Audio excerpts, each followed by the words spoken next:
Hello everybody and welcome to the video and live streaming show. I'm John Lacey and I'm joined as always by Sam Proof. Today we're talking all about video and live streaming gear, what we use, how it works for us, and we'd love to hear from you as well in the chat. So we're going out live to all the various places. If you can let us know where you're watching from, we'd love to hear from you. And also, what kind of equipment are you using for video and live streaming, and what is working well? What would you like to change?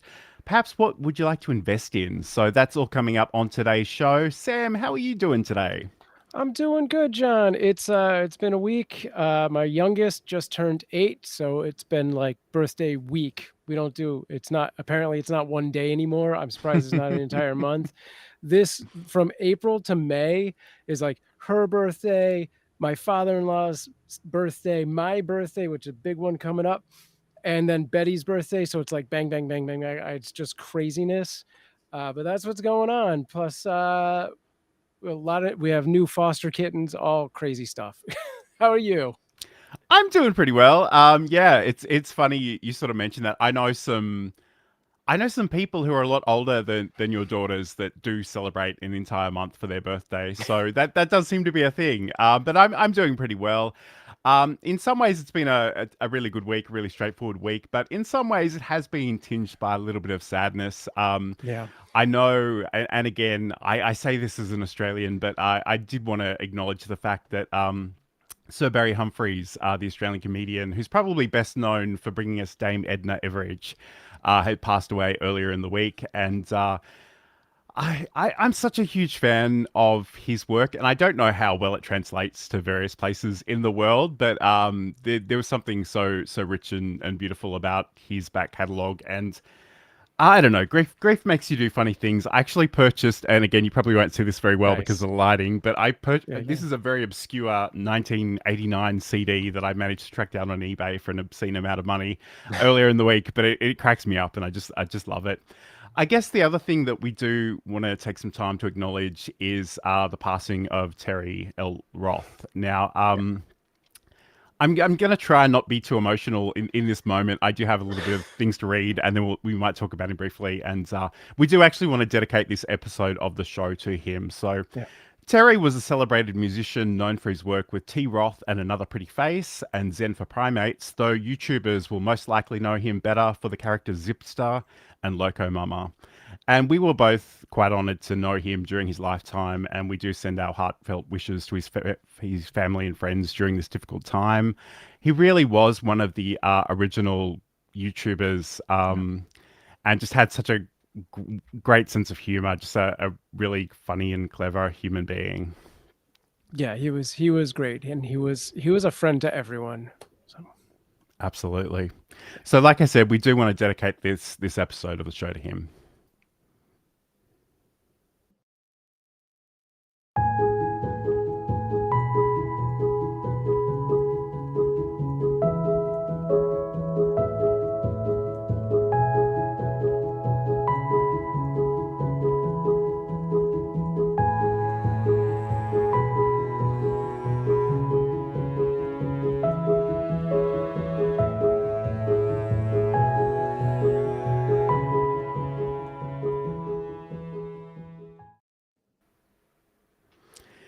And a big hello to Electro Jed, who is also a fellow YouTuber. Just acknowledging that he really was an OG in that space. So thank you for joining us today.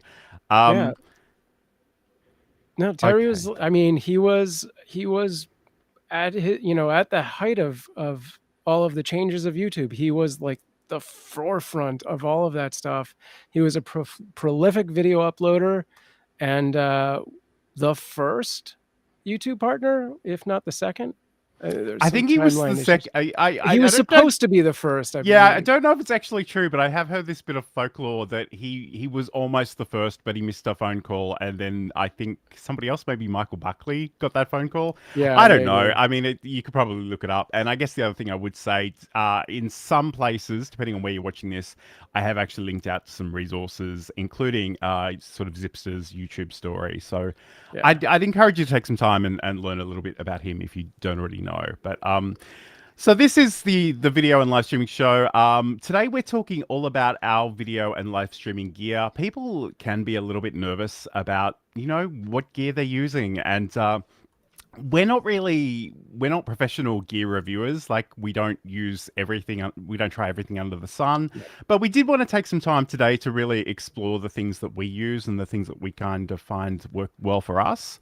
Again, like I said earlier, if you are in the chat, I would love to hear about the things that you might be using, how well they're working for you, and maybe some of the things you might think about investing in the future. I guess, Sam, if we can start with, it's literally video, so let's start with our video cameras and capture Yeah. devices. So, do you want to talk about yours first? Sure. So I actually do have, in fact, a variety of cameras because aside from the fact that I have this setup, which has a variety of cameras, I have the kitten cam, which has even more. My primary camera, however, is this Canon. Um, it's the XA15. So it's a decent camera. It's not a webcam. It's better than that. I got this specifically because I didn't want that whole webcam thing of just like big in focus wide angle, everything. This like gives me some precise zoom in abilities. I can change the focus manually. It also has night vision. And when I originally got it, I got it for specific purposes to pair with a PCIe card that I could switch between a bunch of them. Nice. That's really awesome. I guess, yeah, and ElectroJet saying fancy schmancy, which definitely is. I mean, there are a lot of buttons on that camera.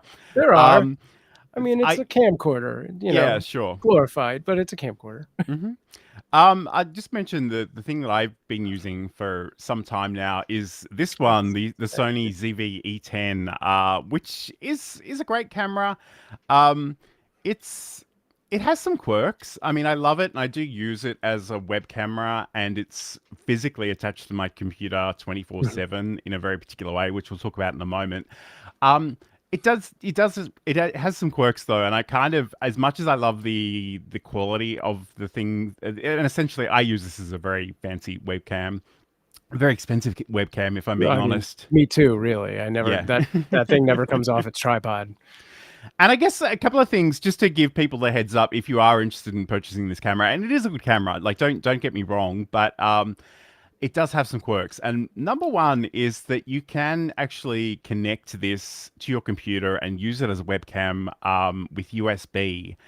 But you do have to actually physically unplug the cable, turn the camera on, reattach the cable, and go from there.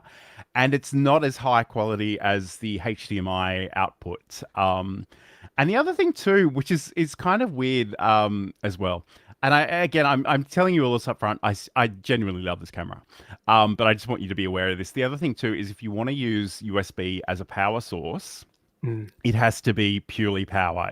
If you connect it to a computer with data as well, you won't be able to use that. You literally have the option of one or the other. So I've sort of got a little power cube that's sort of an extension for the power, and it has a few USB connections in there, and I use those literally just to power things and recharge things as we go along. But that said, it is a really beautiful camera. It has a number of really interesting features. I must admit, I barely scratched the surface on them because I have, and I'll show you this in a second, but it lives in a very permanent location 24/7, and I never touch anything except the on button to get it going.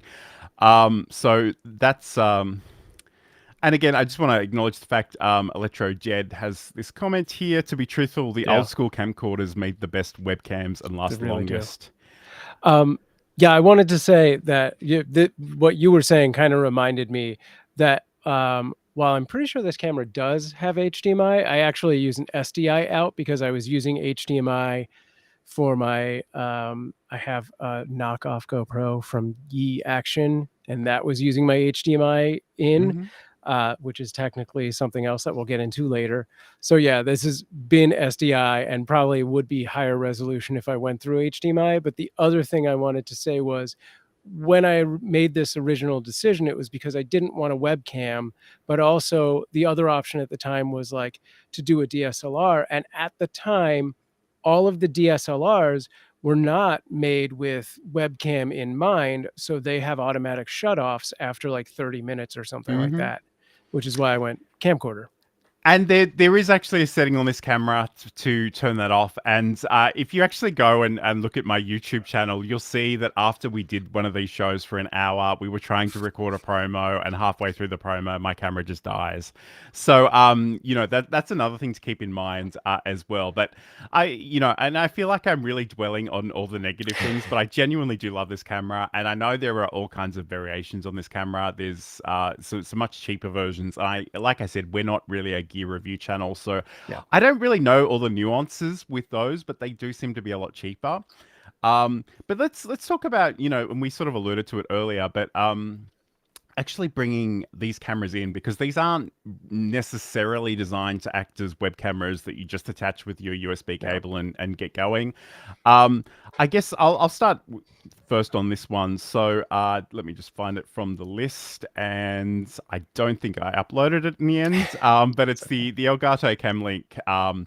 Which is a great little USB device that is really, really quite useful in terms of uh, getting the output from this camera and actually bringing it in to the computer. And it does, and for this camera specifically, I do get a higher output quality via that mechanism. And again, I don't have to physically undo the cable and turn it on and reconnect it and all those annoying steps. We have spoken about this briefly in another show, but friction in the content creation process is such a thing. So I really want something that I can set and forget and just work with, and I can focus on showing up and talking. Okay, awesome. So it looks like you've got a picture of the. Yep. Okay. All right. Let me just show you this. So this is the cam link in the box when I received it. So like I said, it's this little device that you plug into a USB connection, and then you can go from the camera to the HDMI. MI. So yes, that's how I essentially bring this in. And we'll bring Sam back. So I know you've actually got a sort of I understand you've got a larger capture camera. Talk to us about how all that works. And you appear to be muted. One Because I moment. did all of the things when my kid came in, and now I've broken the illusion. So yeah, my camcorder actually goes into a different Elgato product, which is this very dusty PCIe card that is a Camlink Pro. I'm going to take that off screen right now because it's so dusty. Which has four SDI ins, one HDMI in, and an HDMI out. If you want to throw that into a different monitor, so in theory, I could plug in 4 different camcorders through SDI and use that as a switcher. OBS recognizes each of those as their own individual camera source, which is great. So I don't have to like finagle 2 different softwares simultaneously. It just natively goes, okay, these are all cameras, which is Nice. how I used it previously, but I don't have that second camera anymore. I also have an extra, yet another Elgato. This is the HD 60S, which is just an HDMI. So that is the other ability I have to bring a camera in through a capture card. Also dusty, Nice. not as bad. And I just want to say hi to a few people that are joining the chat. So hello to Walter Yes. Strong the Third, and I feel like I ask you this every week, Sam. How Just say should I CG. CG? CG is, yeah, Okay. that's Hi, how we call CG. it. Thanks for joining us. Hey, CG. Hey, Walter. We are talking today all about, and of course, Electrojet is there as well. So thank you Yeah, for joining us. First of all, we love the participation in the live chat. That's awesome. But today yeah. we're talking all about our live streaming and video gear, some of the equipment that we use and what we like about it, and some of the gotcha things that you need to be aware of if you're using a similar setup. So we've been talking about our video cameras and our capture devices. So again, those are really useful things to think about. Let's talk about audio for a moment. So, Sam, you've literally got a brand new microphone as of yesterday. So can you tell us about that, or should I tell everybody about that? I mean, you might know more about it than I do. This is my first day really utilizing it. But yeah, thank you to John for this early 50th birthday present, which upgraded what used to be this Zingu.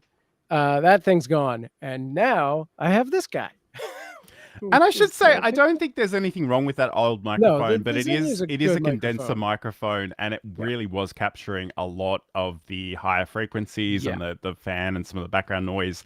yeah. Whereas the Samsung Q2U is this, and there's a photo of the packet. So it is sort of a dynamic microphone, so it's going to capture a lot less of that, which is really good for noisier environments. The other thing about that one, and I haven't even asked Sam this yet, but this is USB and XLR. I'm Yeah. curious, which one are you using today? I'm going XLR into my Zoom H6. Nice. Okay, Yeah. cool. That's great, and I think that can be really useful. I can't believe I didn't upload a photo of this, but I do. I have a Rodecaster Pro, which is the original version. There is the second version now, and there are some new exciting things coming from Rode in the future. I guess in some ways this really is overkill for me. Like I love it, but it was kind of unnecessary. It was just something I really wanted to get. But the thing I do like about this in particular is that it uses a technology called ASIO, which brings in different tracks as different channels, and especially in OBS, I can literally have different inputs on different scenes. So when I have my opening sequence, I've got my music playing from the sound pad, which the audio is literally stored on this device, and I don't have my microphone going live. And I kind of mentioned this when I was talking to Tanya Smith recently, because I am kind of a slightly anxious, nervous person, and it would be very common for me to be muttering to myself before the show, and just knowing that that's not accidentally going out live is just a huge thing for me. Obviously, I've got the ability to bring in audio via Bluetooth, so I could ring somebody on my cell phone and actually record a podcast with them. The quality probably wouldn't be as great as a real microphone, but that is another option as well. In this case, I'm actually using the Shure SM7B as this microphone here. Um, this is not a cheap microphone. This is the most expensive microphone I own, and I do Yeah. own some very nice microphones. But the slightly paradoxical thing about this microphone is it's very quiet, and that's both a curse and a blessing. So it's a curse in the sense that I actually needed to get another device to make sure the signal was loud enough to work in the original Rodecaster Pro. This isn't an issue on the newer one, but on the original, I do have a cloud lifter. But the nice thing about it is that I'm literally recording from my house, and if I had somebody maybe a meter away with a lawnmower, I would hear it through my ears, but you wouldn't hear it on this microphone. So That's good. it's a little bit paradoxical, and it's the reason I use this microphone. I should say too, I have lots of other microphones too. This is the Rode Procaster. I sort of started with the Rode NT1A, which is a beautiful condenser microphone, but I just kind of needed some extra things in terms of the just making sure that the audio was okay, and they sort of obscure a fair bit of my face on camera. So I've decided to use this one. I don't know what that was, but it sounded Sorry. very dramatic, Sam. Sorry. I bumped things. I think. So I didn't switch to the XLR cable that they gave me. I might need to do that. I think Ooh, this one's okay. getting old. Okay, yeah, I that's love actually a you. really good point, because I've purchased XLR cables on like eBay and like they've just sounded terrible. That is actually a place you probably don't want to cut corners. Um, Okay, I just want to acknowledge some of the comments here, and as we go as well. So Electro Jed is saying I've had so many problems with OBS that I went to XSplit and VCam for streaming my boxing live talks and such. That's interesting. I'd love to hear more about that actually. Electro Jed, Sorry, let us guys. know in the. I'm just going to mute Sam for a second. So Walter Strong the Third is in here as well. What would you feel another viable podcasting equipment other than the Rodecaster Pro 1 or 2? There are so many out there, and like I said, I haven't tried them all out. Steinberg actually have some really good audio interfaces. I want to say it's the UR22. I'm just going to look this up while I'm talking about it, which is another one that I own this one. It's not physically connected to anybody. This is and they've actually brought out a newer version of this since with USB-C, which it was just a really great interface. I think it had sort of two inputs. I hear people talk about the Scarlett audio interface as a really good option as well. But getting back to like the microphone, the Samsung Q2U, it's literally a USB microphone. So if you're literally just recording yourself or you're talking on a call with somebody else, USB is actually a really good option to get started with. So there we go, sort of showing that on the camera. There are really lots, and actually, if like Walter, if that isn't just a general question, if that is something you are actually interested in exploring, send me a message. I'd love to hear more about that and maybe unpack some of those options. So the Focusrite Scarlett is one that I hear a lot about. They do just seem to do a lot of podcast promotion too. So I don't know if that's perhaps the reason I hear about it, but to be honest, we live in a really great time where most technology is really high quality. So it just depends on what you're trying to achieve and what you'd actually like to do. Yeah. But don't sleep on the and USB microphones used to have a really bad reputation, and I think we've moved beyond that. I don't think it's a problem. So if you don't want a giant interface, like if you don't want those extra features, feel free just to actually go and work with a USB microphone. Yeah, no, I think they've gotten a lot better. I think the original USB microphones just didn't have as much a dynamic range and their gain was a little lower. But I think that's all been, improved. Nice. Yep. I guess the other thing we should mention too, while we're talking about audio, is I've got a boom arm here. Boom Yeah. arms are really useful, and Sam's got one as well. A lot of the time, the most simple thing I need to sort of tell people about audio and microphones specifically, you really want the microphone close to you and far away from other noisy things in your room. And I'm not calling anybody out, Sam. I'm not Yep. calling anybody out. But that's literally the best thing to do. And a lot of the times, especially with the Blue Yeti, they would put it on the table like a meter away from Mm-hmm. themselves. It would capture every ambient thing in the room and not Right. really the person speaking so much. So the Yeah. great thing about the boom arms is you can literally move it closer to you. You can move it out of the way if you're not actually talking. Arms are really great, and we'll talk about this in more detail later, but arms are a great way of keeping things off your desk generally. So if you do need a little bit more space, they can be quite useful in terms of doing that. Yeah, that's why I love them, because I want less things on my desk. Okay, cool. Yeah, sorry, I'm a little distracted by the chat, but Yeah, Walter was yeah. just saying that he's looking to improve the audio with his live stream show, and he's currently using the Audio Technica. That is another recommendation I hear a lot of. It's a good brand. Yeah. It's funny you say that because I kind of had Really? the other I'd Oh, heard other things, but again, I haven't really tried them, so I shouldn't be rushing to judgment. But I you mean, I know, say that, but that's because I have the headphones. I don't know that I've used one of their mics in a long time, but mhm, I love my headphones. yeah. I guess the other thing too is if you can physically get one of these in your hot little hand and try it out and see Yeah. how it goes. And like if you are in a position where maybe you can try something and return it if it's not working for you, that would be good. I guess generally speaking, the thing because like, let's be real, a lot of this equipment is not cheap. It is an investment, and you really want to be pretty sure that it's going to do the thing that you want it to do before you spend that money. So there are two things that I really recommend for any kind of equipment. Is to one, go online and read the manual. I know people hate reading manuals at the best of times, but certainly check out the manual.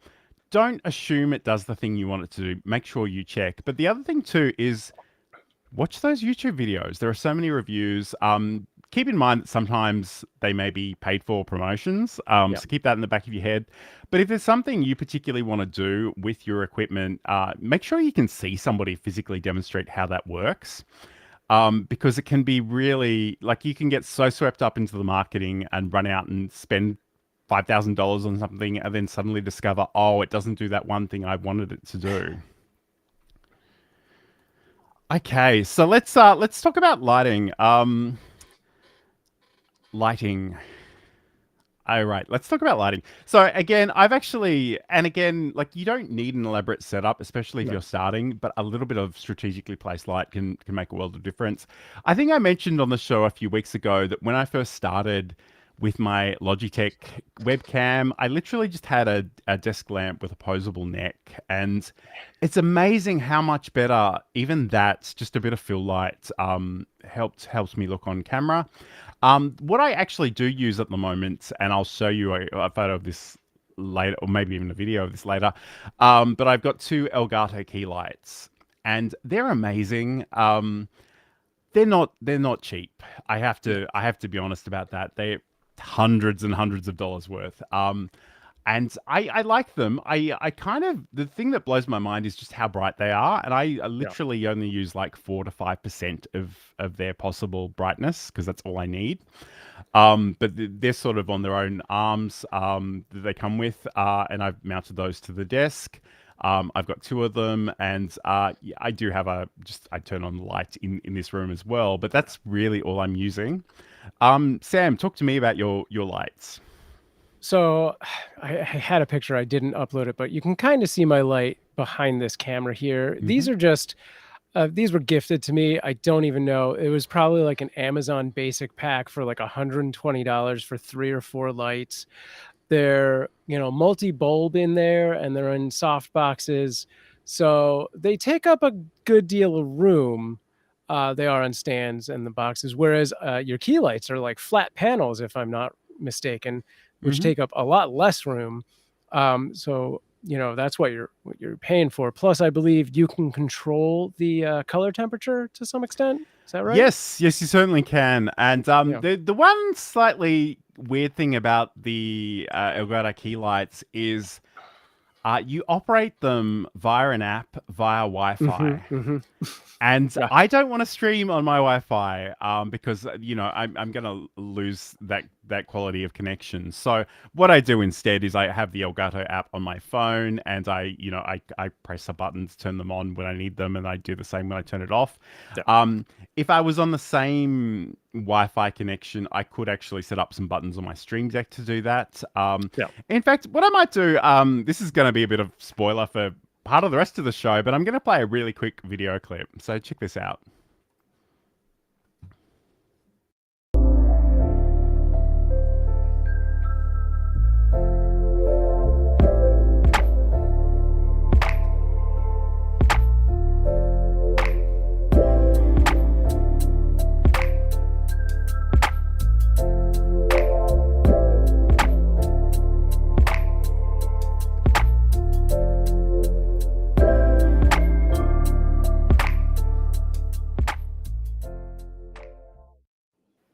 Yeah, those take up so much less room.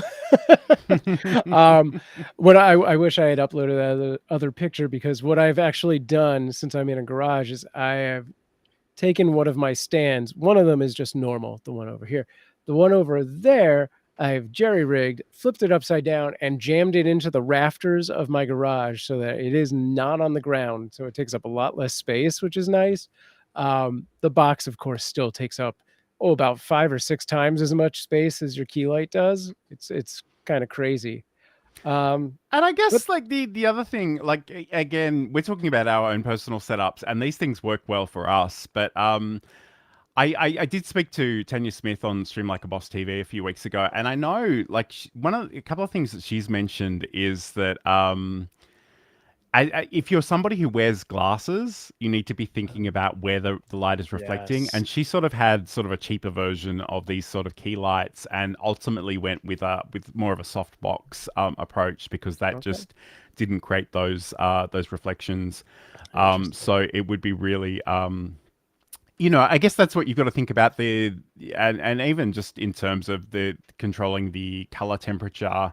Yeah. Like different people will need different things to look good on camera. So, it really is about exploring what works well for you. And I just want to have a look at this comment for a second. Sure. So Walter's saying my wife would love for me to get the Elgato since they would save space in the living room versus my newer lights, which take up space. Yeah, I mean, I think I that's mean, there is definitely a trade-off, and it is a trade-off that you pay for, but it does take up a lot less space. It is quite nice in that regard.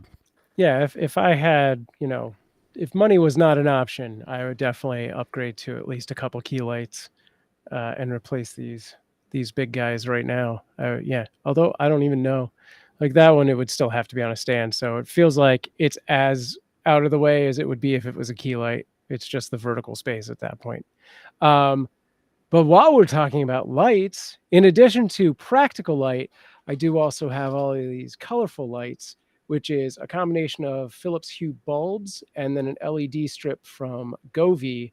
And those are any color you want. They can do all these fun different things like chases and dramatic movement and stuff like that. I'm picking all the scenes that apparently don't move. There, it's breathing. Um, so if money is not an option and you want to spruce up your background, those are always nice. They couple with your stream deck so you can do a couple quick buttons to like different scenes or different colors and things like that.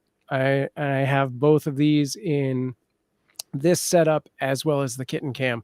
Technically the kitten cam doesn't have the Govee lights, it has a knockoff, but it practically works the same way. Nice.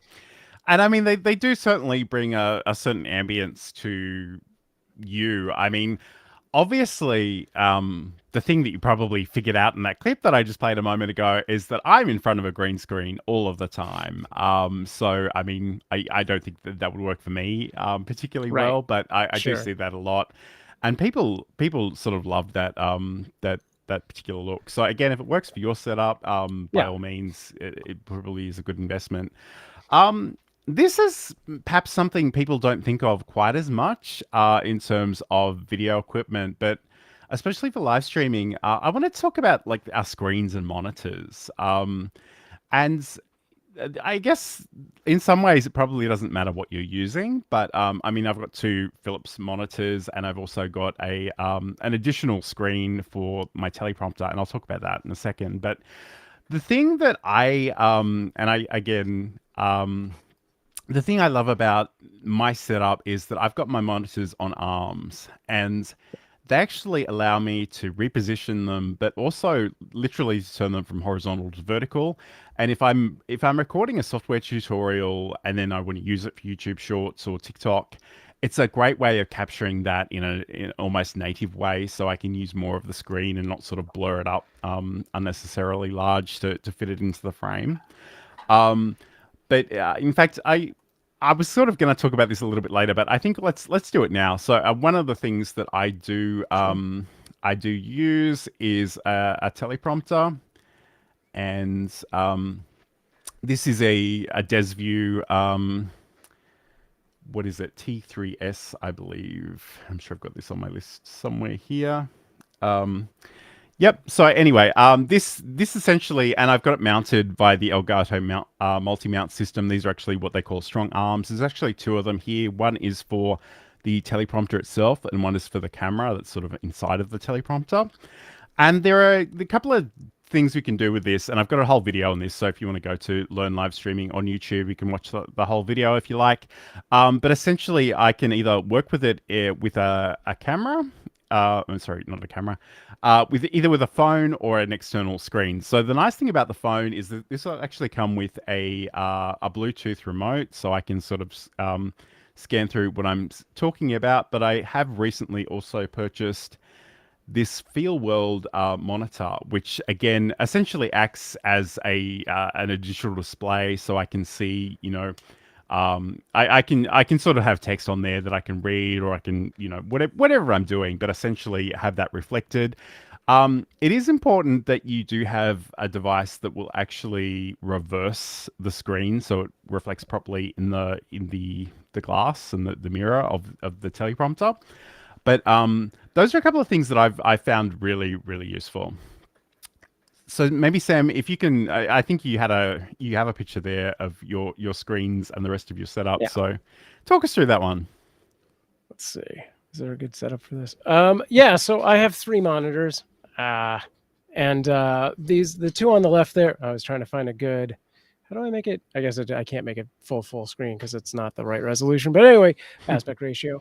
So the left and the center, those are both LG. I don't know the models, but they are very lightweight, and they are on a combined 2-arm mount. That mount, it's a cheapie. It's from Extreme Pro, so like it's solid, but it's not. I don't know. I wish it was easier to adjust that sort of center height that you need a mallet. Once this thing's in place, you're like, if I want to move up or down, I'm going to need a hammer. However, it does allow for the monitors themselves to go 360 degrees. I can flip them vertical and landscape and tilt them and all that good stuff. And then on the right, I just have an old Toshiba, which is permanently in that vertical position. There's actually a monitor behind me, which is I don't even know what brand that thing is, Dynex. Most of these were actually just hand-me-downs, so they've kind of just been prioritized in like, this is the newest one, which is the LGs, which are, I'm pretty happy with. The color on those is the best. So those have taken over my sort of main positions. So I wanted to point out, this is kind of my stream setup on these screens. So on the left, you'll see OBS. In the center, I have StreamYard for when I do that particular show. If I'm not doing the game show, then OBS takes front and center, and Discord hits the other monitor. And then on the right, I have actually 2 chat windows. One is the Sam Proof chat at the top, and the one on the bottom is the Kitten Cam chat, just in case a big raid happens and I need to address people. During our show, I have our show notes open and the chat as well. So yeah, just thought I'd point that out. For just while we're here, the Kitten Cam, it's 2 monitor setup, and these are like old monitors from my setup that I passed on to the Kitten Cam. So we have one that's permanently OBS and one that's permanently chat in the vertical position. And there you go. That's what we got going on. Nice. I particularly love seeing the cute avalanche setup. That looks amazing. It's very compact. Yes, very nice. So this is the Video and Live Streaming Show. I'm John Lacey, and I'm joined as always by Sam Proof. Today we're talking all about our video and live streaming gear, the things that we use, the things that we find useful.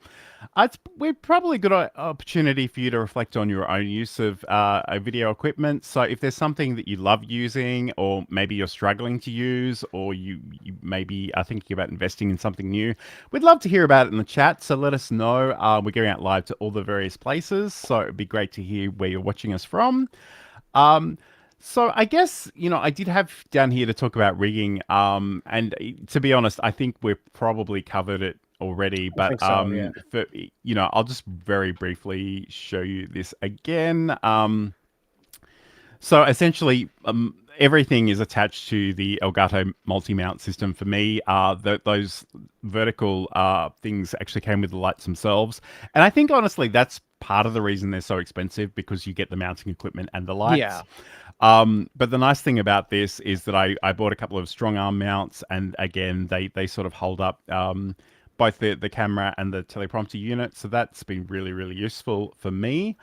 Um, I wanted to ask, do those strong arm mounts telescope or are they set length?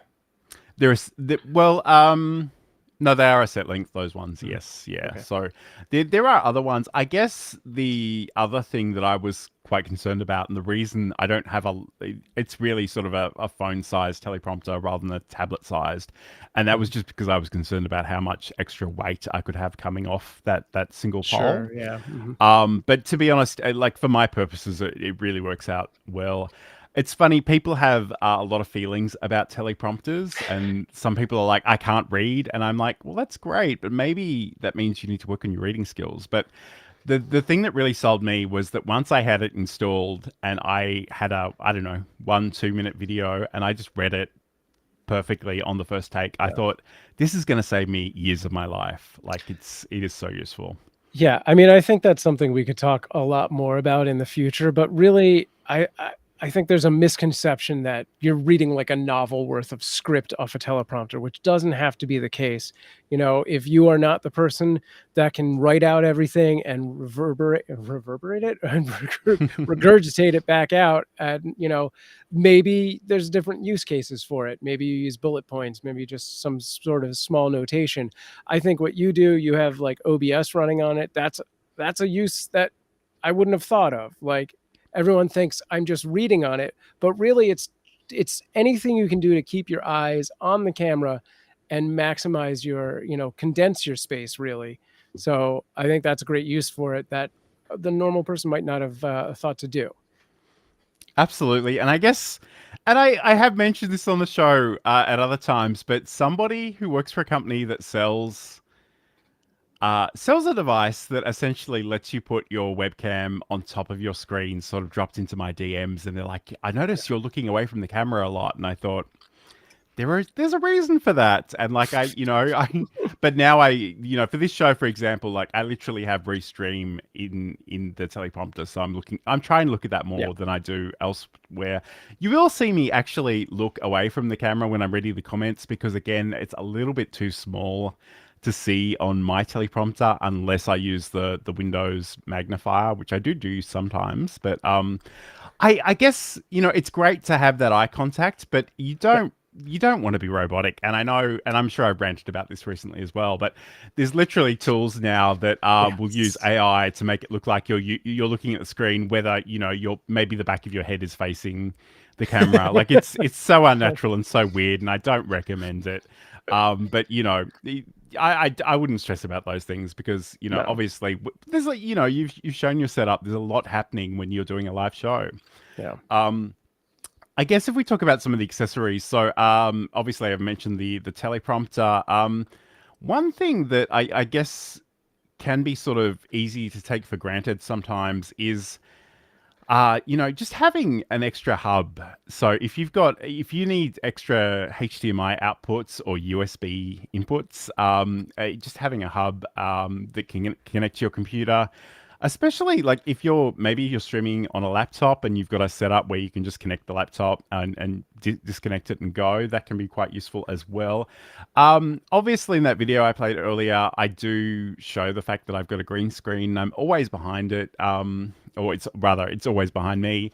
And you saw in that video all the crap that's behind me when I don't have this in place. And I thought that was a good peek behind the curtain because, again, green screens are one of those weird things that people have a lot of feelings about, and it's always worked so well for me. I love being able to put myself in the action of a software tutorial. Um, and I just love the ability to sort of control what people are looking at. And I know, and again, I'm not calling anybody out. I've been saying that so much lately. I kind of worry I might be, but by all means, if you have the space and you can sort of set something up interesting that's behind you, that's great. But I guess the other thing I would say though is don't make it too elaborate or complicated, because at the end of the day, we want the viewer to focus on what you're saying and not the Yeah. shiny thing behind you. And I That's know true. there's a particular love of neon signs and branded neon signs, which are, that's awesome. There's nothing wrong with that. But again, I just you don't want to distract too much from your message and the things that you're communicating, I suppose. Yeah, no, I think that is a good point. And like there is definitely a trade-off. I used to have the green screen set up and I used to have just a solid, for those of you who remember me back in the YouTube days, not a solid, but like an abstract art that was behind me for the most part, which is right over there. Um, and while I like both of those things, green screens present a problem that, any little movement you make, you may need to adjust that green screen chroma key setting. And I just got sick of it. And I was like, I just want practical. I have the space. I want a practical thing. I have to keep it maintained. It is not clean by any standard. But, each thing has a trade off. So it's, do what you do what you feel is within your personality to keep at its peak condition. Absolutely. And it's I I don't even know that I had the words right now, but I just see so many people online say you're doing it wrong and this is the only way to do it and I'm the expert and you have to use my system, and it's like, honestly, I'm not your parents, I'm not your boss. Do what you Right. like, but don't feel bad about it. Like there are Yeah. so many people that are like, "Oh, if you don't adopt this approach, then you're wrong and stupid." And it's so dumb. Like don't even listen to those people. Just do what works for you and, move on with your life. Um and try things out, the thing about the green screen specifically, and I don't know if I've just had some sheer dumb luck, but I haven't had a lot of issues with lighting it or, Mhm. or even adjusting the settings too much. Occasionally it'll be a problem. Um, I'm the filter in OBS to do the chroma key to remove that is really useful. The only thing I would say is that a lot of programs have sort of a pretend green screen option in them, Right. and they don't work well. Even if you're in front of a physical green screen, they're really weird, and they will cut bits of you out of the frame, and then they'll suddenly reappear, and I'll think, does my coworker have this new haircut? It's like, no, Microsoft Teams just can't decide where their hair ends and Yeah. the background Mhm. begins. And it's funny because I physically have a green screen behind me. I thought they would do a much better job of doing that, but they don't. So I'm always using the virtual camera, even in sort of Zoom meetings and Microsoft Teams and things like that. So again, like we're here to talk to you about what we're using and what we find useful, but you kind of need to decide what works well for you. Yeah. Okay, so Walter's got a question about using.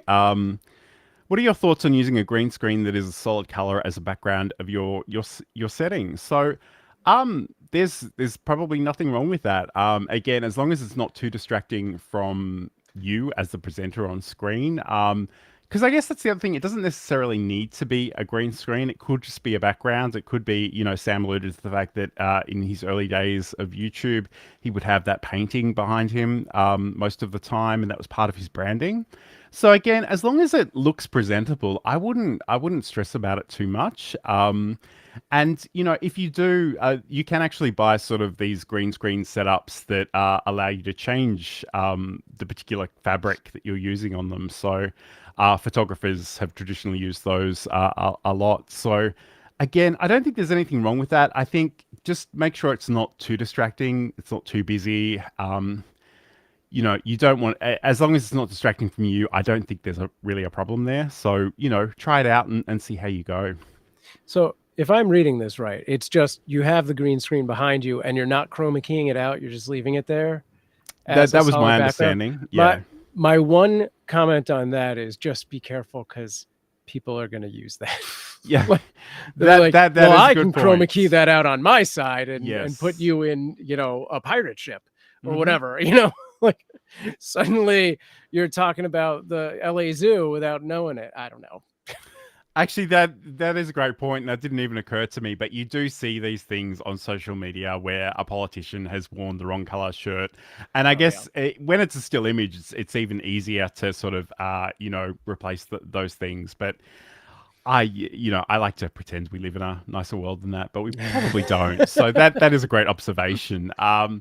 But yeah, I like, to be honest, whatever works. And like I said, like I'm not anti just having a real background either. Like that's fine if you can set that up as long as. And you saw in the back of the video that I played earlier. like my green screen doesn't cover my entire background. There is some cropping that happens, and like Mhm. without it, you could literally see the clothes that were hanging up in the background. So, Right.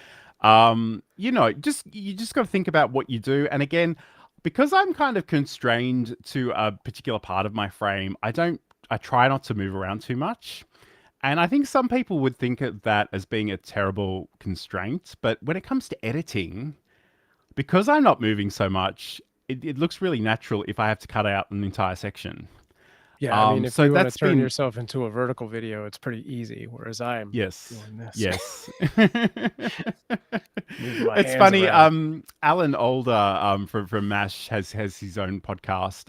And he spoke to a woman recently about talking with your hands and how useful it is for being expressive and taking some of your cognitive load off it. And I think yes, on the one hand that's great, but on the other one, if I had $1 for every time Sam whacked his boom arm or his That's fair. microphone, You'd have at least $3. So I think it would be a little bit higher a than little more? that. But yes, yeah. So again, like these are all good things, and we love them. And just do what makes sense for you. Because and again, this isn't really the subject of today's Yeah. presentation, but you really do need to be you when you go live. Like there's no point trying to be somebody else. There's no point trying to put on a facade. Um, by all means, be the best version of you you can be, but you still need to be you. So don't. It can be so easy to obsess over the most trivial things. And I really want you to come back and think about what is your message and what is your value and how are you going to share those. So I feel like we went on a little bit of a tangent there, but I hope it was useful. Thank you for that Yeah. question, Walter. I guess, and again, I don't know if software necessarily translates as gear, but I think it's worthwhile talking about. So Definitely. tell me about some of the software that you use, Sam. Sure. For streaming itself, I mean, I think if anyone doesn't know, primarily we use OBS Studio, then they haven't been paying attention. But yeah, that is 98% of the time. If I'm streaming, it's the OBS Studio software. I do one show at the end of every month on Wednesdays where we use StreamYard. And for Cute Avalanche, again, we're using OBS Studio for the majority of the streams, but we do occasionally do like an overflow when we have cats outside of the stream room, which previously we were doing through Restream, and then they like changed their price structure, and we were like, no, screw that. So now we just go direct to YouTube through their own, actually through OBS at this point. But sometimes we'll do like the mobile app and do that. So yeah, Nice. for streaming, that's the software. When we get some more software in a second, John. Yeah. So I mean, obviously, you if you've been here a hot second, you know I love OBS, and I talk about that a lot. Obviously I'm using OBS, and I actually use OBS. Like I use the virtual camera even when I'm going to other things. Like we do this show in Restream Studio, for example. I also use Restream to broadcast from OBS directly. But even talking to Tanya, she ran her show through Ecamm. I'm Mhm. still sort of joining within the virtual camera for the green screen benefit and the branding in the background and stuff. So it's always part of my setup, no matter what I do. But I guess the other thing too, like in terms of actual editing software. And it's funny, I was going to mention this like 5 minutes ago while we were talking about green screens. But I use TechSmith's Camtasia product to edit things. And I use that because its superpower is really capturing your screen when you're doing tutorials. And I've done a whole show on why that is awesome. They've just released their 2023 version, and it does have sort of an AI remove background feature. Mhm. Um, my my very early experiments with it make me think it's probably not as great as actually using a real green screen. So if that is important to you, you should sort of stick to that approach, I'd say, and use the remove a color feature. But that is great editing software. I do 95% of my editing in that software. I actually do use CapCut to burn captions onto my videos. Yeah. And that's literally the only part of CapCut that I really use. I know it can do all the things, and Mhm. I'm sure Sam will talk to us in another show about that.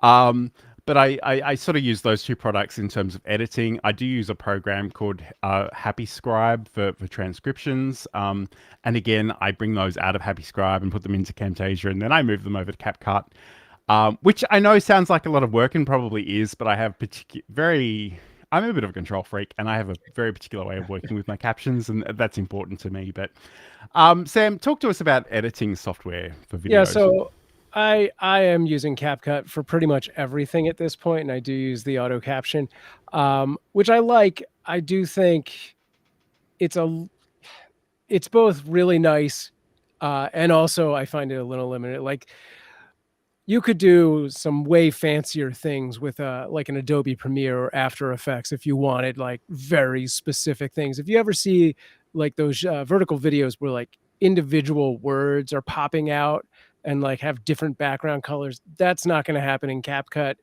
And if it is, it's I don't even know how.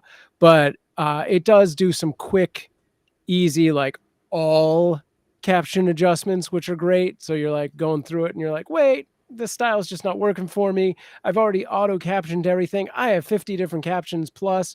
And you make one small addition, you're like, no, this needs to, and you can do it to everything at once, which is great. I do use it primarily for everything at this point, where I was previously an Adobe Premiere editor.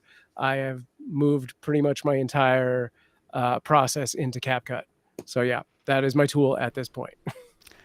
And again, I don't really use it. Like I use it sort of once a year, probably. But I just wanted to mention, DaVinci Resolve is Yeah. it's a really powerful program, but it does come with quite a learning curve. So, and I guess the other thing I would mention just casually, it was like 3 gigabytes to download the installer for that program. So just make sure you think about your Sick. internet connection Yeah. before you do that. But it could be another thing. But again, just keep in mind that you will need to invest some time in learning that. But there are plenty of great resources out there. So I Yeah. think that's something I would like to do in the future. I guess while we're talking about software, let's talk, about some of the things maybe on the fringes of our video and live Mhm. streaming productions that we use. For this show, we share a lot of files via Google Drive, Yeah. and we do actually have our show notes in Google Docs. I actually use, and I know this is going to sound so weird, and we've spoken about it before on the show, but I actually use Microsoft PowerPoint to create all my thumbnails. And I've done an entire show on that on my channel if you want to check that out. But it's funny. We have this association that it's like death by PowerPoints because people have used it badly. But as a graphics tool, it's kind of amazing. And if you already have the Microsoft Office suite, it's just sitting there waiting for you to check it out. Sure. And the nice thing about that is I have a single file with all my thumbnails in it. I just duplicate different things that I've done before and rearrange text and images. Because I have very particular branding elements that I use from time to time. So, those are some things I use. Yeah. Are there other things that you also incorporate into your processes, Sam? Sure. Yeah. Aside from Google Drive, for like note taking and sharing things like that, I also use Mega for file storage and sharing. Sometimes we transfer if it's a quick and easy one. Um, for thumbnails and things and graphics like that, I use Canva a lot. I used to do a lot of Photoshop, and I've just kind of moved over to Canva. It's quick and easy. I don't generally need to do a lot of the more finesse things that I may have previously done in Photoshop with like removing backgrounds and stuff. You can do that pretty easily through a bunch of web tools and stuff. So yeah, most of my graphics are now Canva based. And then as far as project management, again, I use a lot of Google Sheets and Docs to like document my processes, but I use Slack and Trello for the actual project management. So different notes will be passed back and forth through Slack, and then ultimately there's a card on Trello for like this is the video, and then this is the process it's in. It's in, this column is draft, this column is shots, this column is post production, things like that. Nice. Yeah, And I have seen Sam's spreadsheets. They're really quite elaborate. Um, a little messy. it's funny. I created a really basic spreadsheet for this, and I thought maybe it'll be daunting for people to look at. But Sam, of course, is such a geek and has been since he was quite young. So he was completely unfazed by that. So that's awesome. We love that.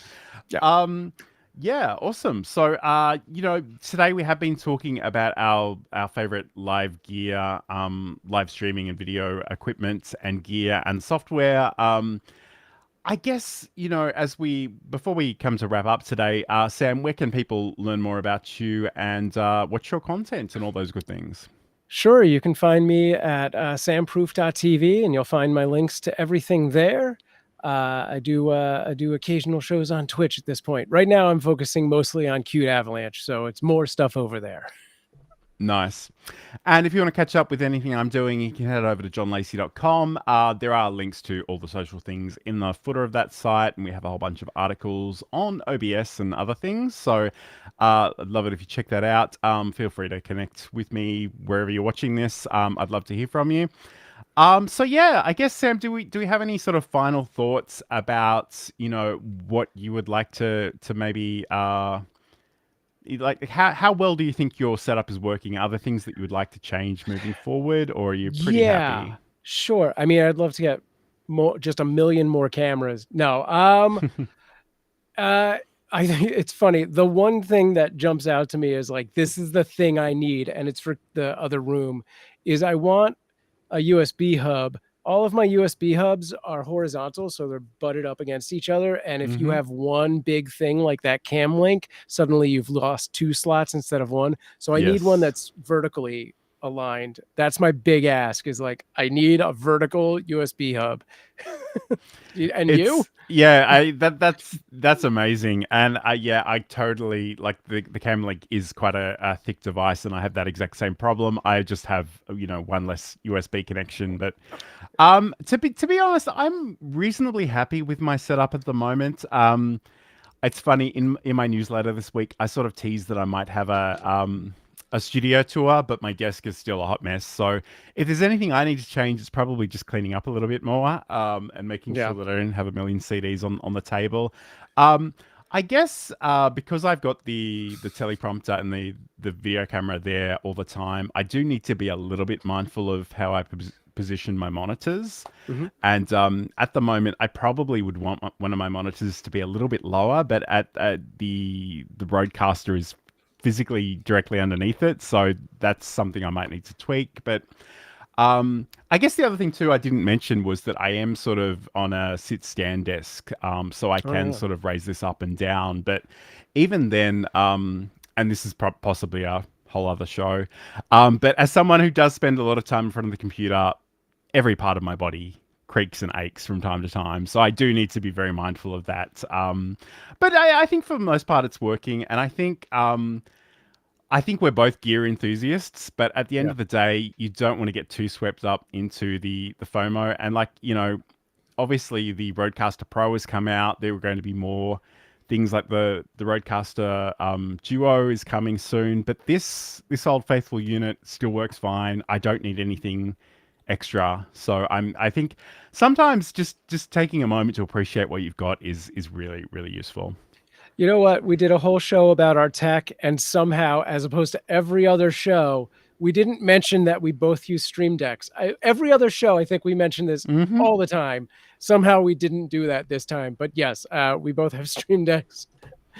So I would add one of the more recent versions of the Stream Deck. What is it called? The Stream Deck Plus, the one that has the knobs. That's Yes. Yep. that's on my wish list as well as an upgrade, Hmm. but not as a replacement. That would be in addition. Sure. All right, so this has been the video and live streaming shows. Thank you so much for joining us. Thanks for those in the chat, especially. We love to hear from you. We'll be back roughly the same time next week to talk about some more topics. If there's anything you want to hear us talk about specifically, let us know. We'd love to hear from that as well. But until next time, have a great week. No, and I would say take pictures of your setups, post them somewhere, and tag us. I want to see it. Yes, absolutely. That'd be awesome. Thanks, everybody.